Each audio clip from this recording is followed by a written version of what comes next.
Hey guys, welcome to my channel Study Blossoms. I hope you all are doing great. Guys, in the previous lecture of chapter number 1 Physics class 12th, we have done Coulomb's law including its units and dimensions. And now in this video we'll be doing Coulomb's law in vector form. Coulomb's law vector form में कैसा होता है इस video में हम ये discuss करेंगे. So here we go. Start करते हैं हम. इसके लिए हम ड्रॉ करते हैं एक y एक्सिस, एक x एक्सिस और एक z एक्सिस. इन्हें लेबल कर देते हैं हम. Label it as y, this is one is x and this one is z axis. अब इसमें हम लेट करते हैं कि एक चार्ज रखा है यहाँ पे q1 और एक चार्ज रखा है यहाँ पे दैट इज q2. अब ये अपनी ओरिजिन से कितनी दूरी पे हैं इसको हमें मेजर करना होगा बाय r. हम इसे r से डिनोट करते हैं. r1, let this one be r1 vector and this one is r2 vector. ये जो r1 r2 हैं इन्हें हम लेबल कर लेंगे, ये इनकी पोजीशन वेक्टर्स हैं. अब आप ये देखिए, ये दोनों चार्जेस हैं, ये पॉजिटिव हैं. अगर तो ये क्या करेंगे, ये एक दूसरे पे रिपल्शन फोर्स लगाएंगे. रिपल्सिव फोर्स Q1 अगर Q2 पे लगाएगा तो वो किस डायरेक्शन में लगाएगा, ये इस डायरेक्शन में लगाएगा फोर्स. और 2 अगर 1 को लगाता है तो वो भी इस डायरेक्शन में लगाएगा, क्योंकि ये दोनों रिपेल करेंगे, क्योंकि because they are like charges, they are not unlike charges. अगर इसकी जगह हमारे पास पॉजिटिव नेगेटिव होता तो बिल्कुल ये एक दूसरे को अट्रैक्ट करते. इस पे फोर्स लग रही है 2 पे 1 की वजह से, इसलिए हम इसे डिनोट करेंगे F1 to 2 वेक्टर. और इस पे लग रही है 1 की वजह से 2 पे, तो इसे हम डिनोट करेंगे F21 वेक्टर. इन लाइंस को ज्वाइन कर देते हैं.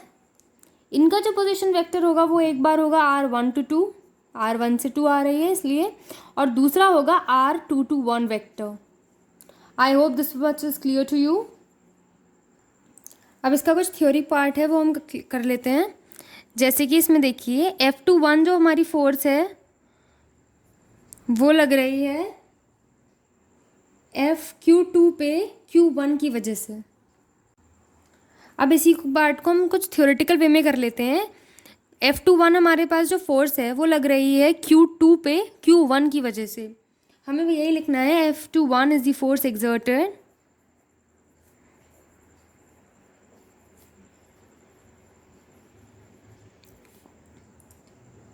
on charge Q2 by the charge Q1.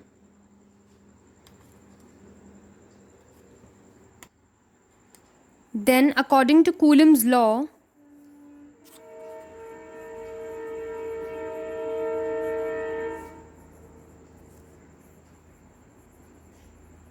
According to Coulomb's law क्या बताता है हमें, ये बात हम ध्यान से देखेंगे. F21 vector is equals to 1/4 pi epsilon nought Q1 Q2 upon R square. अब हम इसमें R स्क्वायर जो लेंगे वो कौन सा लेंगे, मैंने आपको बताया था कि यहाँ पे जो चीज़ें होती हैं वो अपोजिट होती हैं. अगर हमने यहाँ पे 2 1 लिया है तो हम R जो लेंगे वो 1 2 वेक्टर लेंगे. इसी के साथ हम इसमें लगाएंगे एक unit vector R12 cap. Unit vector का ऐसा कोई खास काम नहीं होता, इसका काम सिर्फ डायरेक्शन बताना होता है, इसलिए हम इसे नोट करते हैं. Let this be equation number 1. ऐसा ही सेम जो होगा वो होगा F12 वेक्टर के साथ. इस पे जो फोर्स लग रही है Q1 पे लग रही है Q2 की वजह से, इसलिए इसको भी हम सेम इसी तरीके से नोट करेंगे. 1/4 pi epsilon nought Q1 Q2 upon R21. क्योंकि मैंने आपसे कहा था ना ये बहुत ईजीएस्ट वे है याद करने का. अगर यहाँ पे 1 2 लिया है तो यहाँ पे हम 2 1 ही लेंगे. इसी के साथ हमारे पास आएगा unit vector that is R21 cap. ये हमारे पास आ गई इक्वेशन नंबर 2. अब आप एक चीज़ देखिए, R21 vector is equals to minus का R12 वेक्टर. ये बात हमें कैसे पता चली, ये बात हम इक्वेशन से देख के पता लगा सकते हैं. दोनों जो वेक्टर्स हैं वो इक्वल हैं, लेकिन जो उनकी डायरेक्शंस हैं वो अपोजिट है, इसलिए हमने यहाँ पे माइनस साइन यूज़ किया है. अब हम ये जो इक्वेशन नंबर 3 की वैल्यू है ये हम पुट कर देंगे इक्वेशन नंबर 1 में। देखते हैं फिर हमें क्या मिलता है।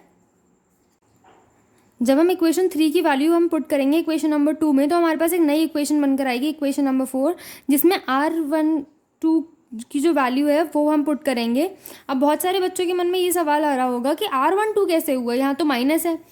लेकिन बेटा आप ये भी तो देखिए, जब हम इसका स्क्वायर करेंगे तो क्या आएगा, इसका स्क्वायर करने के बाद ये आएगा R12, क्योंकि माइनस साइन कैंसिल हो जाएगा। तो ये जो वैल्यू है ये हो जाएगी R12 का स्क्वायर। ये हमारे पास आ गई इक्वेशन नंबर 4। अब देखते हैं क्या आगे करना है।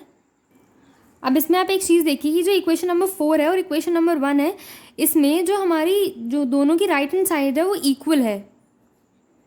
देखा आपने, राइट हैंड साइड्स बिल्कुल इक्वल हैं।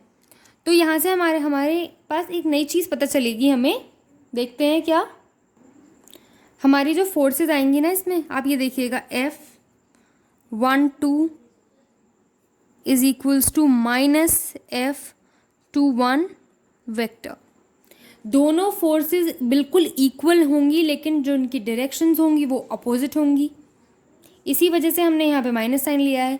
जो दोनों क्योंकि लाइक चार्जेस हैं तो दोनों एक दूसरे पे इक्वल अमाउंट पे फोर्सेस लगाएंगे, अलग अलग फोर्सेस नहीं लगाएंगे।